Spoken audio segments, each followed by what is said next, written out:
Hello കൂട്ടുകാരെ, മലയാളി മോമിലേക്ക് നിങ്ങൾക്ക് വീണ്ടും സ്വാഗതം. അപ്പൊ ഇന്നത്തെ വീഡിയോ നമ്മളൊരു Q&A വീഡിയോ ആയിട്ടാണ് വന്നിരിക്കുന്നത്. ഒരുപാട് പേര് റിപ്പീറ്റഡ് ആയിട്ട് ചോദിക്കുന്ന ചില ക്വസ്റ്റ്യൻസിന്റെ ആൻസേഴ്സ് ആയിട്ടാണ് വന്നിരിക്കുന്നത്. അതിൽ സെലക്ട് ചെയ്തിട്ടുള്ള ക്വസ്റ്റ്യനാണ് ഞാൻ മറുപടി നൽകുന്നത്. പിന്നെ എന്നോട് വന്നിട്ടുള്ള ഒരു ക്വസ്റ്റ്യൻ ഇതായിരുന്നു, എന്താണ് നിങ്ങളുടെ ചാനൽ 1 മില്യൺ ആവാത്തതെന്ന്. അതിന്റെ റീസൺ എനിക്കും അറിഞ്ഞുകൂടാ. നമ്മൾ നല്ല കണ്ടന്റ് ചെയ്യുന്നുണ്ട്, വഴി എപ്പോഴെങ്കിലും 1 മില്യൺ ആവുമായിരിക്കും. കാരണം എന്താ വെച്ചാല് ഞാൻ എപ്പോഴും 1 മില്യൺ ആവണോ അല്ലെങ്കിൽ 1 ലക്ഷം ആവണം സബ്സ്ക്രൈബർ ഒന്നും പ്ലാൻ ചെയ്തിട്ടല്ല ചാനൽ തുടങ്ങി. നമ്മൾ ചാനൽ തുടങ്ങി ദൈവഭാഗ്യം കൊണ്ട് നമ്മുടെ കണ്ടന്റ് എല്ലാവർക്കും ഇഷ്ടപ്പെട്ട് ഇത്രത്തോളം എത്തി. ഇനി ഭാവിയിൽ നമ്മൾ ഇതുപോലെ നമ്മുടെ കണ്ടന്റ് ഇതുപോലെയൊക്കെ തന്നെയായിരിക്കും കൊണ്ടുപോവുക. പരമാവധി നല്ല കണ്ടന്റുകൾ ചെയ്യാനാണ് എനിക്കിഷ്ടം. റീച്ചിന് വേണ്ടിയിട്ട്, ചാനലിന്റെ റീച്ചിന് വേണ്ടിയിട്ടും 1 മില്യൺ ആവാൻ വേണ്ടിയിട്ടും ഒരുപാട് കാട്ടിക്കൂട്ടി കണ്ടന്റ് ചെയ്യണമെന്ന് ഞാൻ ആഗ്രഹിക്കുന്നില്ല. അതുകൊണ്ടാണ് ഞാൻ കണ്ടന്റ് കൂട്ടി നമുക്ക് റീച്ച് കൂട്ടാനുള്ള ഒരുപാട് ഐഡിയാസ് ഉണ്ട്, പക്ഷെ എനിക്കത് ചെയ്യാൻ ഇഷ്ടമില്ല. അതുകൊണ്ടാണ് ജെന്യുവിനായിട്ട് നല്ല വീഡിയോസ് ചെയ്യണമെന്നാണ് എൻ്റെ ആഗ്രഹം. ഞാൻ ട്രൈ ചെയ്തിട്ടുള്ള കാര്യങ്ങൾ ഷെയർ ചെയ്യാൻ എനിക്കിഷ്ടം. ഞാൻ ചെയ്യാത്ത കുറേ കാര്യങ്ങൾ വെറുതെ വീഡിയോ കൂടെ ഒരു എന്താ പറയുക ഒരുപാട് കാര്യങ്ങൾ ചെയ്ത് കൂട്ടി കാണിച്ച് റീച്ച് കൂട്ടണമെന്ന് എനിക്ക് തോന്നിയിട്ടില്ല. അതുകൊണ്ടാണ് ഞാൻ ഇപ്പോഴും നമ്മുടെ ചാനൽ തുടങ്ങി അതേപോലെ തന്നെ സിമ്പിൾ ആയിട്ടുള്ള വീഡിയോസ് ചെയ്ത് പോകുന്നത്. അതാണ് എനിക്കിഷ്ടവും. ഞാൻ ഇതിൽ സാറ്റിസ്ഫൈഡ് ആണ്, ഞാൻ ഹാപ്പിയാണ് സിമ്പിളായിട്ട് ഇങ്ങനെ പോകുന്നതിൽ.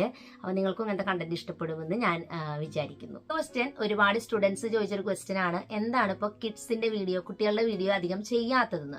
അപ്പോൾ കിഡ്സ് വീഡിയോ നമ്മൾ ഏകദേശം ഇപ്പോൾ ഒരു കുറേ നാളായിട്ട് അത് തന്നെയാണ് ചെയ്യണേ. നമ്മൾ ചാനൽ തുടങ്ങിയ സമയത്ത് ക്ലീനിങ്ങും ഓർഗനൈസിങ്ങും ടൈം മാനേജ്മെന്റ് അങ്ങനത്തെ വീഡിയോ ആയിരുന്നു നമ്മുടെ മെയിൻ കണ്ടന്റ്. പിന്നീട് ഓൺലൈൻ ക്ലാസ് ഒക്കെ തുടങ്ങിയ ശേഷമാണ് ഞാൻ കുട്ടികൾക്ക് വേണ്ടിയുള്ള വീഡിയോസ് ചെയ്യാൻ തുടങ്ങിയത്. എല്ലാവർക്കും അത് വളരെ ഇഷ്ടമാവുകയും ഞാൻ കുറേ വീഡിയോസ് അങ്ങനെ തന്നെയാണ് കഴിഞ്ഞ വർഷം കൂടുതലും ചെയ്തിരുന്നത്. അപ്പൊ ഈ ഒരു ഇയർ തുടങ്ങിയപ്പോൾ ഞാൻ വിചാരിച്ചു അമ്മമാർക്ക് വേണ്ടിയുള്ള കണ്ടന്റ് ഇപ്പൊ ഞാൻ ചെയ്യുന്നത് വളരെയധികം കുറവാണ്. ക്ലീനിങ്ങും ഓർഗനൈസിങ്ങും അതുപോലെ ടൈം മാനേജ്മെന്റ് ഒക്കെ അമ്മമാർക്ക് വേണ്ടി കുറവായതുകൊണ്ടാണ് ഈ ഒരു ഇയർ സ്റ്റാർട്ട് ചെയ്തപ്പോൾ ഞാൻ കുറച്ച് കൂടുതൽ പ്രിഫറൻസ് അമ്മമാരുടെ വീഡിയോസിന് വേണ്ടി കൊടുക്കുന്നത്. അത്രയേ ഉള്ളൂ അതിന്റെ കാരണം. അപ്പൊ നമ്മൾ ഇതുവരെ ഒരുപാട് വീഡിയോസ് സ്റ്റുഡൻസിന് വേണ്ടി ചെയ്തിട്ടുണ്ട്. കാണാത്തവർ അതൊക്കെ ഒന്ന് കണ്ട് നോക്കുക. എക്സാം ടിപ്സും ഒക്കെ നമ്മൾ മുൻപ് ചെയ്തിട്ടുണ്ട്. ഇന്നൊരു ചോദ്യം, ചേട്ടൻ നാട്ടിൽ സെറ്റിൽ ആയോന്ന്. അതെ, എന്റെ ഹസ്ബൻഡ് ഇപ്പൊ നാട്ടിൽ സെറ്റിൽ ആയിട്ട് 1.5 വർഷമായി. ഒരുപാട് നാളായിട്ട് ചേട്ടൻ പുറത്താണ് വർക്ക് ചെയ്തിരുന്നത്. ഇപ്പൊ ചേട്ടൻ നാട്ടിൽ വർക്ക് ചെയ്യുന്നു. അപ്പൊ അങ്ങനെയൊക്കെ ആയിട്ട് പോണു. അപ്പൊ അതാണ് ചേട്ടൻ ഇപ്പൊ എപ്പോഴും വീഡിയോസിൽ മിക്ക ദിവസവും കാണുന്നത്. ചോദിച്ചിരുന്നു വർക്ക് ചെയ്തിരുന്നോ അല്ലെങ്കിൽ ടീച്ചർ ആയിരുന്നോ അങ്ങനെയൊക്കെ ചോദിക്കുന്നുണ്ട്. ചിലപ്പോൾ ഞാനിങ്ങനെ സംസാരിക്കുന്നത് കേട്ടപ്പോഴാണ് ടീച്ചറാണോ എന്ന് ചോദിക്കുന്നത്, ആയിരുന്നോ എന്നൊക്കെ ചോദിക്കുന്നത്. ഞാൻ ടീച്ചറൊന്നും ആയിരുന്നില്ല. എനിക്ക് ആ ടീച്ചിങ് പ്രൊഫഷൻ അത്രയ്ക്കും ഇൻട്രസ്റ്റ് ഇല്ല. ഒന്നാമത്തെ കാര്യം എനിക്ക് പഠിപ്പിക്കാൻ അറിയില്ല, രണ്ടാമത്തെ കാര്യം എനിക്ക് തീരെ ക്ഷമയും ഇല്ല. അപ്പൊ അതുകൊണ്ട് ഒരിക്കലും ഞാനൊരു ടീച്ചർ ആവില്ലായിരുന്നു. പിന്നത്തെ കാര്യം, ഞാൻ വർക്കൊന്നും ചെയ്തിട്ടില്ല. ഞാൻ BBA വരെയാണ് പഠിച്ചത്. അത് കഴിഞ്ഞിട്ട് വർക്ക് ചെയ്യാനുള്ളൊരു സാഹചര്യം അപ്പൊ ഉണ്ടായിരുന്നില്ല. പിന്നീട് ഇപ്പൊ വീഡിയോ കാര്യങ്ങളോ അതൊക്കെയാണ് ഇപ്പൊ ഞാൻ ചെയ്തുകൊണ്ടിരിക്കുന്നത്. ഭാവിയിൽ വർക്ക് ചെയ്യാനല്ല, എന്തെങ്കിലും സ്വന്തമായിട്ടൊക്കെ ചെയ്യണം എന്നാണ് എൻ്റെ ആഗ്രഹം. അങ്ങനെ എന്തെങ്കിലും ചെയ്യാൻ പറ്റിയാൽ നന്നായി എന്ന് വിചാരിക്കുന്നു. അപ്പൊ നോക്കാം, ദൈവാനുഗ്രഹിച്ച് അങ്ങനെ എന്തെങ്കിലും സ്വന്തമായി ചെയ്യാൻ പറ്റുകയാണെന്നുണ്ടെങ്കിൽ ഏറ്റവും നന്നായി എന്നാണ് ഞാൻ വിചാരിക്കുന്നത്. പിന്നെ ചില സമയത്ത് വരുന്നൊരു ക്വസ്റ്റ്യൻ ആണ്, അപ്പച്ചനും അമ്മച്ചൊക്കെ എവിടെയാണ്, വീഡിയോയിൽ ചില സമയത്ത് കാണുന്നില്ലല്ലോ എന്നൊക്കെ ചോദിച്ചിട്ട്. അവരൊക്കെ ഇവിടെ ഉണ്ട്. ചില വീഡിയോസിലൊക്കെ ഞാൻ ഷെയർ ചെയ്യാറുണ്ട്, അവരൊക്കെ കാണിക്കാറുണ്ട്. പക്ഷെ ആ വീഡിയോ ചിലപ്പോൾ നിങ്ങൾ കാണില്ല, നിങ്ങൾ അവരില്ലാത്ത വീഡിയോ ആയിരിക്കും കാണാം. അത് കഴിഞ്ഞിട്ട് നമുക്ക് കമന്റ് എഴുതുക. എന്താ പറയാ, എല്ലാവർക്കും ഒരുപോലെ കംഫർട്ടബിൾ ആവണമെന്നില്ലല്ലോ. നമ്മൾ എല്ലാ നേരം അവരുടെ പുറകെ വീഡിയോ പിടിച്ച് നടക്കുമ്പോൾ ആർക്കായാലും അത്ര സുഖം തോന്നില്ല. ഞാൻ എൻ്റെ ഒരു ഇതായിട്ടാണ് വീഡിയോ ചെയ്യണത്. അപ്പൊ അതുകൊണ്ട് ഞാൻ തന്നെയാണ് കൂടുതൽ വീഡിയോസിൽ എപ്പോഴും പണ്ട് മുതലേക്ക് കാണിക്കാറുള്ളത്. ഫ്രീ ആവുമ്പോൾ ഞാൻ എല്ലാവരെയും വീഡിയോസിൽ ഉൾപ്പെടുത്താറുണ്ട്. പക്ഷെ നിങ്ങൾ അത് മിസ്സായി പോവാണ്, അതാണ് കുഴപ്പം. അതുകൊണ്ട് എൻ്റെ വീഡിയോ അല്ലാതെ നിങ്ങൾ കാണുകയാണെങ്കിൽ എല്ലാവരെയും നിങ്ങൾക്ക് വീഡിയോയിൽ കാണാനായിട്ട് പറ്റും. വീഡിയോ ചെയ്യാനായാലും അതിന്റെ എഡിറ്റിംഗ് കാര്യങ്ങൾക്കൊക്കെ എത്രയധികം സമയം സ്പെൻഡ് ചെയ്യേണ്ടി വരാറുണ്ട്, അതുപോലെ തന്നെ ഫോൺ എത്ര നേരമൊക്കെ യൂസ് ചെയ്യാറുണ്ട് എന്ന് ചോദിച്ചിരുന്നു. ഞാൻ വീഡിയോയിൽ ടൈം മാനേജ്മെന്റ് ചെയ്യുന്ന സമയത്ത് തന്നെ പറയാറുണ്ട് ഞാൻ എത്ര നേരമാണ് ഫോണൊക്കെ യൂസ് ചെയ്യണേന്നുള്ളത്. ഞാൻ ഫോണ് നമ്മൾ ജോലികൾ ചെയ്യണതിന്റെ ഇടയ്ക്ക് ഞാൻ ഫോൺ ഓണാക്കി വെച്ചിട്ടാണ് പലപ്പോഴും മറ്റു വീഡിയോസൊക്കെ ഇരുന്ന് കാണാറും കേൾക്കാറൊക്കെ ഉള്ളത്. പിന്നെ വീഡിയോ ഷൂട്ടിങ്ങും അതിന്റെ എഡിറ്റിങ്ങും എല്ലാം കൂടി ഒരു 7 മണിക്കൂറൊക്കെ സമയം നമുക്ക് വേണ്ടി വരാറുണ്ട്. അത് കഴിഞ്ഞിട്ടുള്ള ബാക്കിയുള്ള ഫ്രീ ടൈമിലൊക്കെയാണ് ഞാൻ ഫോൺ ചെക്ക് ചെയ്യലും മറ്റുള്ള കണ്ടന്റുകൾ നോക്കലും ഒക്കെ ചെയ്യാറുള്ളത്. പിന്നെ ചിലവർ ചോദിച്ചിരുന്നു കിച്ചണിന് പുതിയ മേക്ക് ഓവർ ഒക്കെ കൊടുക്കുന്നുണ്ടോ, വൈറ്റ് കിച്ചൺ മേക്ക് ഓവർ ഒക്കെ ചെയ്യുന്നുണ്ടോ. ഇപ്പൊ ഒരു ട്രെൻഡ് അതാണല്ലോ, വൈറ്റ് മോഡലിലുള്ള കൗണ്ടർ ടോപ്സും അങ്ങനത്തെ ഒക്കെ ആയിട്ടുള്ള പുതിയ മോഡൽ വീടുകളുടെ സ്റ്റൈലില്. എനിക്ക് ഒരിക്കലും അങ്ങനെ വേണമെന്നൊന്നും തോന്നിയിട്ടില്ല കേട്ടോ. ഞാൻ ഉള്ളതിൽ ഹാപ്പി ആയിട്ടും എനിക്ക് സിമ്പിൾ ആയിട്ട് അങ്ങനെയൊക്കെ ചെയ്തു പോകണം ഇഷ്ടം. ഞാൻ എന്റേതായ കുറച്ച് മേക്ക് ഓവർ ഒക്കെ കിച്ചണിൽ ചെയ്തിട്ടുണ്ട്. ഭാവിയിൽ ഒരു വൈറ്റ് കിച്ചൺ കിട്ടാണെങ്കിൽ എനിക്ക് നല്ല സന്തോഷമായിരിക്കും. പക്ഷെ അത് വേണമെന്നൊരു നിർബന്ധമൊന്നും എനിക്കില്ല. പിന്നെ മേ ബി നമ്മൾ അങ്ങനത്തെ ഒക്കെ ചെയ്ത് കഴിയുമ്പോൾ കാണാൻ കുറച്ചും കൂടി ഭംഗി ഉണ്ടാവുമായിരിക്കാം, നമുക്ക് ഓഡിയൻസ് മേ ബി കൂടുതൽ വരാമായിരിക്കാം. പക്ഷെ നമ്മുടെ വീട് ഓൾറെഡി നമ്മൾ റിനോവേറ്റ് ചെയ്തിട്ടുള്ളതാണ്. ഇനി വെറുതെ ഒരു അനാവശ്യമായിട്ട് അത് ചെയ്യേണ്ട കാര്യമില്ല. കാരണം എന്താ വെച്ചാൽ ഇപ്പൊ നമ്മുടെ വീടിന് വേറെ കേടുപാടുകളൊന്നുമില്ല, കിച്ചണിലും എല്ലാം നമുക്ക് ഉപയോഗിക്കാൻ പറ്റുന്ന പോലെയാണ്. അപ്പൊ പിന്നെ ഭംഗിക്ക് വേണ്ടിയിട്ട് നമ്മുടെ വീടിന്റെ ഷേപ്പ് മാറ്റേണ്ട കാര്യം എനിക്ക് തോന്നുന്നില്ല. നമ്മൾ എങ്ങനെയാണ് പോണേ അതുപോലെ മുന്നോട്ടൊക്കെ പോവുക. അത്രയാണ് എൻ്റെ ഒരു ലക്ഷ്യം, എൻ്റെ ഡ്രീം എന്ന് പറയുന്നത്. അതില് എന്റെ കണ്ടന്റിന്റെ ഒരു ഗുണം നിങ്ങൾക്ക് കിട്ടട്ടെ എന്ന് ഞാൻ വിചാരിക്കുന്നു. ഞാൻ ചെയ്യുന്ന കണ്ടന്റ് നിങ്ങൾക്ക് ഇഷ്ടപ്പെടുമെന്ന് ഞാൻ പ്രതീക്ഷിക്കുന്നു. അതിൽ നിങ്ങൾക്ക് യൂസ്ഫുൾ ആവണം, അതാണ് എൻ്റെ മെയിൻ എയിം. അപ്പൊ അത് ഉണ്ടെന്ന് കുറെ പേര് കമന്റ് പറയാറുണ്ട്. അപ്പൊ അത് കൂടുതലും അതുപോലെ തന്നെ ആവണം എന്നാണ് എൻ്റെ ആഗ്രഹം. ഒരു ക്വസ്റ്റ്യൻ, അടുപ്പിൽ ചോറ് വെക്കാറില്ലേ? പുറത്ത് വിറക് എത്തിച്ചിട്ടുള്ള എന്താ പറയാ ചോറ് വെക്കലും കാര്യങ്ങളും ഇല്ലേ? ഞാൻ എപ്പോഴും കുക്കറിലാണല്ലോ വെക്കണേ. അപ്പൊ ആദ്യമൊക്കെ അങ്ങനെയാണ് ചെയ്തിരുന്നത്. ഇപ്പൊ നമ്മള് മിക്കപ്പോഴും കുക്കറിൽ തന്നെയാണ് വെക്കണേ. വിറക് കിട്ടാനുള്ള ബുദ്ധിമുട്ടും മാത്രമല്ല പണികൾ വേഗം കഴിയാൻ വേണ്ടിയിട്ടും കുക്കറിലാണ് വെക്കണേ. കുക്കറിൽ എന്ത് സാധനങ്ങൾ വെക്കായാലും കറക്റ്റ് നോക്കി എടുത്തില്ലെങ്കിൽ വേവ് കൂടും, ചോറായാലും എന്തായാലും. അപ്പൊ അത് നമ്മൾ ഉണ്ടാക്കി വരുമ്പോൾ പഠിക്കും. അപ്പൊ ചോറായാലും വേവ് കൂടാതെ എങ്ങനെ എടുക്കാമെന്ന് ഞാനത് വീഡിയോയിലൊക്കെ ഷെയർ ചെയ്തിരുന്നു. കൃത്യമായിട്ട് അങ്ങനെ ചെയ്യുകയാണെങ്കിൽ ഒരുവിധം വേവ് കൂടാതെ ചോറ് നമുക്ക് നല്ല രീതിക്ക് കഴിക്കാനായിട്ട് പറ്റും. പക്ഷെ ചിലവർക്ക് എത്ര ഉണ്ടാക്കിയാലും കുക്കറിലെ ചോറ് ഇഷ്ടപ്പെടില്ല. അങ്ങനെയുള്ളവർക്ക് അങ്ങനെ ചെയ്താലും ഇഷ്ടപ്പെടില്ല. ഇവിടെ ആർക്കും അത്ര കുഴപ്പമില്ല. അപ്പൊ അതുകൊണ്ട് നമ്മൾ അങ്ങനെയാണ് കഴിക്കുന്നത്. കുഞ്ഞു കുട്ടികളായിട്ട് വീട്ടിലെ ജോലികൾ മാനേജ് ചെയ്യാൻ പറ്റുന്നില്ല, ഭയങ്കര ബുദ്ധിമുട്ടെന്ന് പറഞ്ഞിട്ട് കുറേ പേര് എപ്പോഴും കമന്റിൽ എന്നോട് പറയാറുണ്ട്. കുഞ്ഞു കുട്ടികളായിട്ട് ഞാനും എൻ്റെ മക്കളെ ചെറുതായിരുന്ന സമയത്ത് ഇതുപോലെ റുട്ടീനായിട്ടൊന്നും എനിക്ക് ചെയ്യാൻ പറ്റാറില്ല, കൃത്യ ടൈമിങ്ങിലൊന്നും എനിക്ക് ചെയ്യാൻ പറ്റാറില്ല. പക്ഷെ ഞാൻ ചെയ്യേണ്ട ജോലികൾ കൃത്യമായിട്ട് ഒരുവിധം ചെയ്ത് തീർക്കാനായിട്ട് നോക്കിയിട്ടുണ്ട്. ടൈമിംഗ് ഒന്നും ചിലപ്പോൾ ശരിയാവാറില്ല. കാരണം കുട്ടികളുടെ മൂഡ് പോലെ ഇരിക്കും നമ്മുടെ ഒരു ടൈമിംഗ്. അപ്പൊ ഞാൻ പരമാവധി മക്കള് ഉറങ്ങി കഴിഞ്ഞാൽ വേഗം പോയി എൻ്റെ പണികൾ ചെയ്ത് തീർത്ത് അവരെ എണീക്കുമ്പോഴേക്കും ഫ്രീ ആവാനാണ് നോക്കാറുള്ളത്. പിന്നെ ഓരോ കുട്ടികളും ഓരോ ടൈപ്പിലായിരിക്കും, അവരുടെ ക്യാരക്ടർ ടോട്ടലി വ്യത്യാസം ഉണ്ടായിരിക്കും. അതുകൊണ്ട് നമുക്കൊന്നും നേരത്തെ കൂടി പ്ലാൻ ചെയ്തൊന്നും ചെയ്യാനായിട്ട് പറ്റില്ല. കൊച്ചു കുഞ്ഞുങ്ങളായിരിക്കുമ്പോൾ അവർ ഇത്തിരി വലുതായി ഒരു 4 വയസ്സൊക്കെ ആയി കഴിയുമ്പോൾ അവർ സ്കൂളിൽ പോയി തുടങ്ങുമ്പോഴാണ് നമുക്ക് കുറച്ചുകൂടി പ്ലാനിങ് ബെറ്റർ ആയിട്ട് ചെയ്യാൻ പറ്റുക. കാരണം അവർ സ്കൂളിലേക്ക് ഒരു ടൈമിൽ പോവും, തിരിച്ചു വരുന്ന ഒരു ടൈമാണ്, അതിന്റെ ഇടയിൽ നമുക്ക് ടൈം കിട്ടുന്നുണ്ട്. അപ്പൊ ആ ടൈം അനുസരിച്ച് നമ്മൾ പ്ലാൻ ചെയ്തിട്ട് കാര്യങ്ങൾ ചെയ്യാന്നുള്ളതാണ് ഏറ്റവും വലിയ കാര്യം. പിന്നെ കൊച്ചു കുഞ്ഞുങ്ങൾ ഉണ്ടെന്ന് വെച്ചിട്ട് നമ്മളൊരു റുട്ടീൻ ഫോളോ ചെയ്യാതിരിക്കേണ്ട കാര്യമില്ല. നമ്മൾ നമ്മുടെ കുഞ്ഞുങ്ങളെയും ഉൾക്കൊള്ളിച്ചുകൊണ്ട് ഒരു ചെറിയ റുട്ടീൻ ചെറുപ്പത്തിലേ സ്റ്റാർട്ട് ചെയ്യുകയാണെങ്കിൽ അവർക്കും ഭാവിയിൽ അത് നല്ലതായിരിക്കും. കുഞ്ഞുങ്ങൾക്കായാലും നമ്മൾ അങ്ങനെ ഒരു റുട്ടീൻ സെറ്റ് ചെയ്തിട്ട് ചെറുപ്പത്തിലേ ഒന്ന് നമ്മൾ ട്രൈ ചെയ്താലാണ് അവർ വലുതാവുമ്പോൾ അങ്ങനെ കറക്റ്റ് ആയിട്ട് അവർക്ക് ചെയ്യാൻ പറ്റുള്ളൂ, അല്ലെങ്കിൽ അവർക്കും പറ്റില്ല. അപ്പൊ നമ്മളും ചെറുതായിട്ടൊരു ചിട്ട ജീവിതത്തിലുള്ളത് എപ്പോഴും നല്ലത് തന്നെയാണ് നമ്മുടെ ലൈഫിൽ കേട്ടോ. ഇന്നത്തെ ഒരു കാര്യം ചിലർ ഞാൻ ഉപയോഗിക്കുന്ന കിച്ചണിലെ കുറച്ച് കാര്യങ്ങളാണ് പിന്നുള്ളൊരു ക്വസ്റ്റ്യൻ വന്നിരുന്നത്. ദോശക്കല്ല് ഞാൻ ഉപയോഗിക്കുന്നത് എന്ത് മെറ്റീരിയലാണ്, അത് എവിടെ നിന്നാണ് വാങ്ങിയെന്നൊക്കെ ചോദിച്ചിരുന്നു. അപ്പൊ ഞാൻ ഉപയോഗിക്കുന്ന ദോശക്കല്ല് ഇരുമ്പിന്റെ ദോശക്കല്ലാണ്. അത് AKP വെസൽസ് എന്ന് പറഞ്ഞിട്ട് ഇരിഞ്ഞാലക്കുടയുള്ള ഷോപ്പിൽ നിന്നാണ് വാങ്ങിയിട്ടുള്ളത്. നമ്മൾ ഇരുമ്പിന്റെ പാൻ ഉപയോഗിക്കുന്ന സമയത്ത് ഒന്നാമത്തെ കാര്യം നല്ല ഇരുമ്പിന്റെ പാൻ നോക്കിയിട്ട് വാങ്ങാം. രണ്ടാമത്തെ കാര്യം എപ്പോഴും ഓയിൽ തടവി ഉപയോഗിക്കണം. ഞാൻ ദോശ ഉണ്ടാക്കാൻ മാത്രമാണ് ആ ദോശക്കല്ല് ഉപയോഗിക്കാറ്. ചിലർ ചപ്പാത്തി കല്ല് ഉണ്ടാക്കുമ്പോൾ എന്താ പറ്റുന്ന വെച്ചാൽ ദോശക്കല്ല് ഡ്രൈ ആയിട്ട് പോകും. അങ്ങനെ ആകുമ്പോഴാണ് ദോശ ഉണ്ടാക്കുമ്പോഴായാലും വിട്ട് കിട്ടാണ്ടൊക്കെ വരുന്ന പ്രശ്നം വരണം. അപ്പൊ നമ്മൾ ഡ്രൈ ആക്കാതിരിക്കാൻ നോക്കാം ഈ പാനിനെ. അതിന് നമ്മൾ ഓരോ ദോശ ഉണ്ടാക്കുന്ന സമയത്ത് ഓയിൽ അപ്ലൈ ചെയ്ത് ദോശ ഉണ്ടാക്കിക്കൊണ്ടിരിക്കുക. മാത്രമല്ല ഡ്രൈനെസ് വരുത്തുന്ന ഒരു ഫുഡും അതിൽ ഉണ്ടാക്കാൻ പാടില്ല.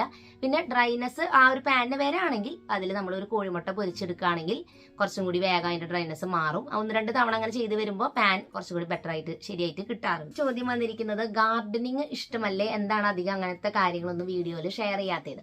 ഞാൻ എൻ്റെ ഒരു ഡേ ഷൂട്ട് ചെയ്യുന്ന സമയത്ത് അതിൽ കൂടുതലും നമ്മൾ വീഡിയോയിൽ കാണുന്നത് ക്ലീനിങ്ങും കുക്കിങ്ങും വീട് ഓർഗനൈസിങ്ങും പിന്നെ എനിക്ക് ഇഷ്ടപ്പെട്ട ഹോബീസും ക്രാഫ്റ്റുകളും അങ്ങനത്തെയൊക്കെയാണ്. അപ്പൊ ഗാർഡനിങ് ഞാൻ ശരിക്കും പറഞ്ഞാൽ ചെയ്യാറേ ഇല്ല. അതുകൊണ്ടാണ് അത് വീഡിയോയിൽ അധികം ചെയ്യാത്തത്. അതിന്റെ ഒരു റീസൺ അപ്പച്ചനാണ് ഇവിടെ ഗാർഡനിങ്ങും കാര്യങ്ങളൊക്കെ കൂടുതൽ ചെയ്യണേ. പറമ്പിലുള്ള പണികൾ, വെജിറ്റബിൾ ഗാർഡനിങ് അങ്ങനത്തെ പരിപാടികളൊക്കെ അപ്പച്ചൻ തന്നെയാണ് ചെയ്യണേ. റിട്ടയർമെന്റിന് ശേഷം അപ്പച്ചന്റെ മെയിൻ ഒരു എന്താ പറയാ ഹോബി അല്ലെങ്കിൽ ഇഷ്ടപ്പെട്ട കാര്യം എന്ന് പറയുന്നത് അത് തന്നെയാണ്. അപ്പൊ ഞാൻ പിന്നെ അതിൽ പോയി കൈ കടത്തേണ്ട കാര്യമില്ലല്ലോ. എനിക്ക് ഉള്ള ഡ്യൂട്ടീസ് നമ്മൾ വീടിന്റെ അകത്തുള്ള ജോലികളാണ് ഞാൻ കൂടുതലും ചെയ്യാറ്. ഞാൻ ആ ചെയ്യുന്ന കാര്യങ്ങളുടെ ടൈം മാനേജ്മെന്റ് ഒക്കെയാണ് നിങ്ങളായിട്ട് ഷെയർ ചെയ്യണേ. നിങ്ങൾ ഗാർഡനിങ്ങും അല്ലെങ്കിൽ അതുപോലെ മൃഗങ്ങളെയൊക്കെ വളർത്തുന്നവരാണ് അങ്ങനെയൊക്കെ ചെയ്യുന്നുണ്ടെങ്കിൽ അത് അനുസരിച്ചുള്ള ഒരു ടൈം മാനേജ്മെന്റ് അല്ലെങ്കിൽ റുട്ടീനൊക്കെ നിങ്ങൾ സെറ്റ് ചെയ്തെടുക്കുക. തീർച്ചയായിട്ടും നമുക്ക് ഇഷ്ടപ്പെട്ട കാര്യങ്ങൾക്ക് വേണ്ടി ടൈം മാറ്റി വെക്കണം. അതിൽ ഗാർഡനിങ് നിങ്ങൾക്ക് ഇഷ്ടപ്പെട്ടതാണെങ്കിൽ അതിനായിട്ട് ഉറപ്പായിട്ടും സമയം നിങ്ങൾ കരുതുകയും വേണം. പിന്നെ വന്നിട്ടുള്ള ഒരു ക്വസ്റ്റ്യൻ, ഞാൻ ഉപയോഗിക്കുന്ന ടോപ്പുകളൊക്കെ പ്രത്യേകിച്ച് വീഡിയോയിൽ കാണുന്ന ടോപ്പുകൾ അതുപോലെ തന്നെ ഇപ്പൊ ഇട്ടിരിക്കുന്നതൊക്കെ ഞാൻ എവിടെ നിന്നാണ് എടുത്തിരിക്കുന്നതെന്ന്. അപ്പൊ ഇങ്ങനത്തെ ടോപ്പുകളൊക്കെ ഞാൻ എടുക്കുന്നത് മീഷോയിൽ നിന്നും ഫ്ലിപ്കാർട്ടിൽ നിന്നാണ്. ഞാൻ മീഷോയിൽ നിന്നാണ് ക്രേപ്പ് മെറ്റീരിയൽ ഉള്ളത്. വീട്ടിലിടുന്ന ടോപ്പുകളൊക്കെ തന്നെ എടുത്തിട്ടുള്ളത് മീഷോയിൽ നിന്നാണ്. ക്രേപ്പാണ് അതിന്റെ മെറ്റീരിയൽ. അതായത് ഒരു ഷിഫോൺ ഒരു മിക്സിംഗ് മെറ്റീരിയൽ ആണ്. സോഫ്റ്റ് ആയിട്ടുള്ള മെറ്റീരിയൽ ആണ്, വേറെ ഒരച്ചിലോ കാര്യങ്ങളോ ഒന്നും തന്നെ ഇല്ല. പക്ഷെ ചിലവർക്ക് അങ്ങനത്തെ മെറ്റീരിയൽ ചിലപ്പോൾ ചൂടെടുക്കും, അപ്പൊ അങ്ങനെയുള്ളവർ ചിലപ്പോൾ പ്രിഫർ ചെയ്യണമെന്നില്ല. പക്ഷെ അത് കനം കുറഞ്ഞൊരു മെറ്റീരിയൽ ആണ്, നമുക്ക് ചുളിവുകളോ കാര്യങ്ങളൊന്നും വരില്ല, കാണാൻ നല്ല ഭംഗിയൊക്കെ ഉണ്ട്. അപ്പൊ ആ മെറ്റീരിയൽ ഇഷ്ടപ്പെടുന്നവർക്ക് വേണമെങ്കിൽ ഒരെണ്ണം വാങ്ങി ഉപയോഗിച്ച് നോക്കിയിട്ട് ഇഷ്ടമുണ്ടെങ്കിൽ മാത്രം വാങ്ങിയാൽ മതി. അപ്പൊ ഞാൻ ഡിസ്ക്രിപ്ഷനിൽ ആ ഉടുപ്പുകളുടെ ലിങ്ക് കൊടുക്കാൻ, വേണമെങ്കിൽ ചെക്ക് ചെയ്ത് നോക്കിയോളൂ. ഇത് കോട്ടന്റെ ടോപ്പുകളാണ്. ഇത് ഞാൻ ഫ്ലിപ്കാർട്ടിൽ നിന്നാണ് എടുത്തിട്ടുള്ളത്. 1-2 എണ്ണം കൂടി വേറെ ഉണ്ട്, ഞാൻ വലിയ വീഡിയോയിൽ ഷെയർ ചെയ്യുമ്പോൾ അതിന്റെയും ലിങ്കുകളൊക്കെ ഞാൻ ഡിസ്ക്രിപ്ഷനിൽ കൊടുക്കാം. കോട്ടൺ ഇഷ്ടപ്പെടുന്നവർക്ക് അത് ഉപയോഗിക്കാനായിട്ട് പറ്റും. അപ്പോൾ അതൊക്കെയാണ് ഡ്രസ്സിന്റെ കാര്യങ്ങൾ. പിന്നെ എന്നെ ചോദിച്ചിട്ടുള്ളത്, നമ്മൾ ഓരോ ദിവസം ഭക്ഷണം വയ്ക്കുന്നതിന്റെ ഒരു പ്ലാനിങ്ങും കാര്യങ്ങളും എങ്ങനെയാണ് ഇത്ര ഫാസ്റ്റ് ആയിട്ട് കുക്കിംഗ് ചെയ്യണേ എന്നുള്ളതാണ്. മെയിനായിട്ടും ഭക്ഷണം വെക്കുന്നത് ഫാസ്റ്റ് ആവുന്നതിന് ഒരു റീസൺ പ്ലാനിങ് തന്നെയാണ്. നമ്മൾ ഒരാഴ്ചയിലേക്കുള്ള പ്ലാന് സെറ്റാക്കി വെക്കും. ബ്രേക്ക്ഫാസ്റ്റ് എന്തുണ്ടാക്കണമെന്നും ലഞ്ച് എന്തുണ്ടാക്കണമെന്ന് അതിനനുസരിച്ചുള്ള ഐറ്റംസ് ആണ് ഞാൻ എപ്പോഴും കടയിൽ പോകുമ്പോൾ വാങ്ങി കൊണ്ടുവരാം. അപ്പോൾ ഒരാഴ്ചയ്ക്കുള്ള വെജിറ്റബിൾ സാധനങ്ങൾ അതനുസരിച്ച് പ്ലാൻ ചെയ്ത് വാങ്ങി കൊണ്ടുവരും. അതനുസരിച്ച് നമ്മൾ ഓരോ തലേ ദിവസം തന്നെ അതിനുള്ള ഐറ്റംസ് ഒക്കെ എന്താണ് വേണ്ടതെന്നൊക്കെ നോക്കിയൊക്കെ സെറ്റാക്കി വെക്കും. പിന്നെ ഞാൻ ചെയ്യുന്ന ഒരു കാര്യം എന്ന് വെച്ചാൽ തേങ്ങ നേരത്തെ കൂട്ടി ചരണ്ടി വെക്കും. 2 എണ്ണമൊക്കെ വെച്ചിട്ട് ചരണ്ടി അത് ഫ്രീസറിൽ വെക്കും. അപ്പോൾ ആവശ്യം അനുസരിച്ച് എടുക്കാൻ വേണ്ടിയിട്ട്. പിന്നെ ചുവന്നുള്ളിയും വെളുത്തുള്ളിയും എപ്പോഴും നമ്മൾ തൊലി കളഞ്ഞ് അതും നന്നാക്കി ഫ്രിഡ്ജിൽ വെക്കാറുണ്ട്. പിന്നെ ഇഞ്ചി വെളുത്തുള്ളിയുടെ പേസ്റ്റും അരച്ച് ഫ്രിഡ്ജിൽ വെക്കും. അപ്പോൾ ഇങ്ങനെയുള്ള കുറച്ച് കാര്യങ്ങൾ ചെയ്യുമ്പോൾ തന്നെ എനിക്ക് രാവിലത്തെ കുക്കിംഗ് കുറേ കൂടി ഈസി ആവാറുണ്ട്.